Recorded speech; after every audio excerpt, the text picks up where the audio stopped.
রাসূলুল্লাহ সাল্লাল্লাহু আলাইহি ওয়াসাল্লামকে একজন জিজ্ঞেস করেছেন, হুজুর আপনি নবী হইলেন কবে?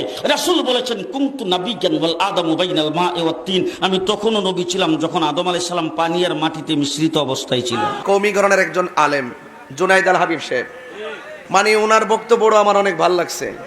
উনিও বলেছেন যে আমার নবীজিকে প্রশ্ন করা হয়েছে, মাতা ওয়াজাবাত লাকান নবুয়াত, হে নবী কখন থেকে আপনি নবী ছিলেন?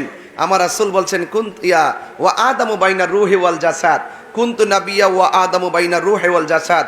আদম যখন রূহে এবং শরীরের মাঝামাঝি, তখনও আমি আল্লাহর কাছে নবী হিসাবে ছিলাম।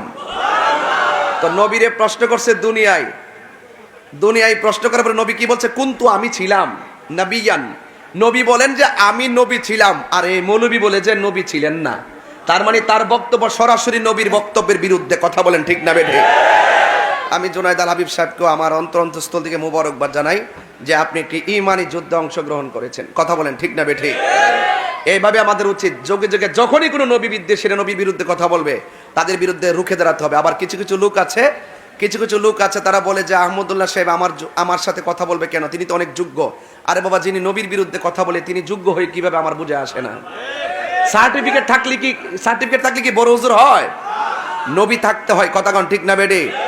আরে কোটি সার্টিফিকেট আছে, কিন্তু একটা লোক রিকশা চালাই, সিএনজি চালাই, অটো রিকশা চালাই, কোদাল দিয়ে মাটি কাটে, তার মাঝে যদি রাসূলের প্রেম থাকে, আমি তার পাগুলো আমার জিহ্বা দিয়ে পরিষ্কার করে দিব। কথা বলে ঠিক না?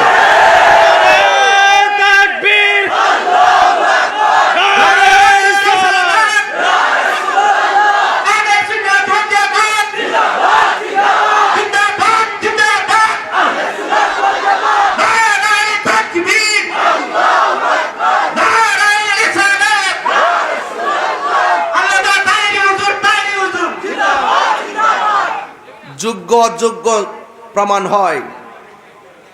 যোগ্য অযোগ্য, যে আজকে আমি লিখছিলাম যারা এসএসসি পরীক্ষায় ফেল করেছো, আমি বলছিলাম তাদেরকে, যারা পরীক্ষা আজকে খারাপ হয়েছে, মন খারাপ করো না, ডিপ্রেশনে থেকো না, আত্মঘাতী সিদ্ধান্ত নিও না।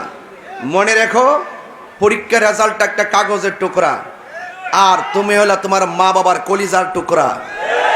একবার পাস না করলে 10 বার দেখবা। কথা বলেন ঠিক কি না? হাজার সার্টিফিকেট অর্জন করলো লাভ হবে না যদি নবীর মহব্বত না থাকে। কথা বলেন ঠিক কি না? ওই প্রেম হৃদয়ে ধারণ করো, যে প্রেমের দ্বারা, যে সার্টিফিকেট নিয়ে কবরে গেলে কবরে আল্লাহ পাক জান্নাতের গালিচা বিছাইয়া দিবে। এখানে আপনারা মৌলভীবাজারবাসী, আপনারা কি আমাকে ভুল বুঝতেছেন? তো ফেসবুকে যে ছেলেগুলা দালালি করতেছেন, কারণটা কি? অনেকে যে পক্ষ নিচ্ছে, আপনি